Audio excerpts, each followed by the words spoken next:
பார்க்க போகிற திரை விமர்சனம் வந்து அரவிந்த்ராஜ் இயக்கத்தில் ஜெயம் பஷீர் அவர்கள் நடிப்பில் வெளிவந்திருக்கிற படம் வந்து தேசிய தலைவர்.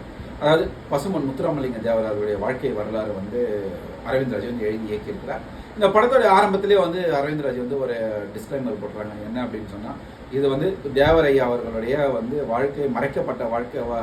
மறைக்கப்பட்ட வரலாறுகள், சொல்லப்படாத விஷயங்கள் அப்படின்னு சொல்லிட்டு போட்டுருக்காரு. அதனால நம்ம வந்து இந்த விஷயங்கள் கண்டிப்பாக கேள்விப்பட்டிருக்க மாட்டோம். ஏன்னா நம்ம வந்து பசுமன் முத்துராமலிங்க அவருடைய வரலாறு படித்ததே கம்மி தான். அவருடைய வரலாறு நம்ம வந்து பெருசாக படிக்காததுனால தெரியல இது வந்து நடந்திருக்குமா இருக்காதா அப்படின்ற நம்ம யோசனைகள்லாம் உள்ள போகாமல் நம்ம படத்துக்குள்ள வரும். படத்தில் என்னென்னா, பசுமன் முத்துராமலிங்க தேவர் அவர்கள் வந்து என்னென்ன பண்ணியிருக்கிறாரு, அரசியல் எப்படியெல்லாம் வளர்ந்துருக்கிறாரு, அவர் ஊர் மக்களுக்கு என்னெல்லாம் பண்ணியிருக்காரு அப்படின்ற விஷயங்கள் சொல்கிறாரு. சின்ன வயசில் தன் தாயை எழுந்த அவர் வந்து ஒரு முஸ்லீமுக்கு தான் வளர்கிறாரு.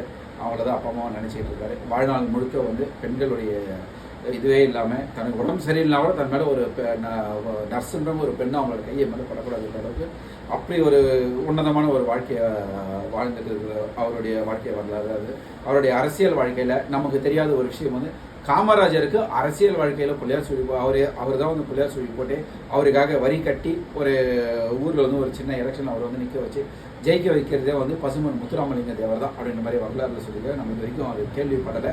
அதனால் காமராஜருடைய அரசியல் வாழ்க்கைக்கும் இவர் தான் வந்து என்ட்ரி கொடுக்குறார். அதே மாதிரி காமராஜர் ரொம்பவும் எதிர்த்தும் இருக்கிறார். அவர் வந்து முதலமைச்சர் ஆகணும்னா வேண்டாம் அப்படின்னு சொல்லிட்டு ஓப்பனாகவே சொல்லியிருக்கிறாரு. அதே மாதிரி நேதாஜிக்கும் நம்ம மகாத்மா காந்திக்கும் அந்த பிரச்சனைகள் வந்து, நேதாஜி வந்து இராணுவத்தை ஆரம்பிக்கணும், நான் இராணுவ சப்போர்ட்டில் தான் போகணும்னு சொல்லிட்டு போகும்போது, இவர் வந்து நேதாஜிக்கு உறுதுணையாக காங்கிரஸ் இயக்கத்துலேருந்து வெளியில் வந்து ஃபார்வர்டு பிளாக் கட்சின்னு சொல்லிட்டு ஒன்று ஆரம்பித்து இவர் வந்து நேதாஜி கூட அவருடைய போரில் பங்கெடுத்ததெல்லாம் காட்டுறாங்க. அப்படி பங்கெடுத்தது ரொம்ப சந்தோஷமான ஒரு விஷயம் அது. ஏன்னா நேதாஜி கூட போரில் அவரும் வந்து டைரெக்டாக பங்கெடுத்து இருக்கிறார் அப்படின்ற மாதிரி அவங்க சொல்லியிருக்காங்க இந்த வரலாறுல.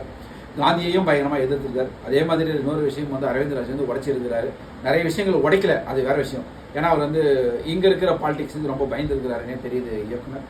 இவர் ஓப்பனாக உடைச்சிருக்கிற ஒரு விஷயம் என்னென்னா, நேதாஜியுடைய மரணத்துக்கு காரணம் அவர் வந்து, அதாவது நம்ம மரணம்னு சொல்லலாம், இல்லை அவர் மறைஞ்சிட்டாரு, அதாவது என்னென்னா மறைக்கப்பட்டார் அப்படின்றதுக்கு முழு முதல் காரணம் நேரு அவர்கள் தான் அப்படின்றத ஓப்பனாக போட்டு உடைச்சிருக்கிறார்.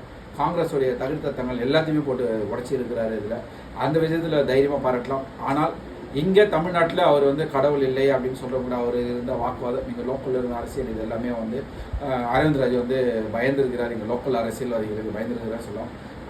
அதுக்கு பிறகு இன்னொரு ஒரு விஷயமும் இருக்குது. தேவர் அவர்களை வந்து ஜெயிலில் வந்து வச்சிருக்கும் போது அவர் வந்து ஸ்லோ பாய்சன் கொடுத்து கொண்டது வந்து காங்கிரஸ் மேலிடம் தான் அப்படின்ற மாதிரியும் கொஞ்சம் ஓப்பனாக சொல்லியிருக்கிறாங்க.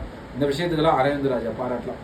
மொத்தத்தில் பசுமன் முத்துராமலிங்க தேவர் வந்து கொஞ்சமான விஷயங்களை எடுத்து கொஞ்சம் பெரிய படமாக முயற்சி பண்ணி தான் நீண்ட நாள் கழிச்சு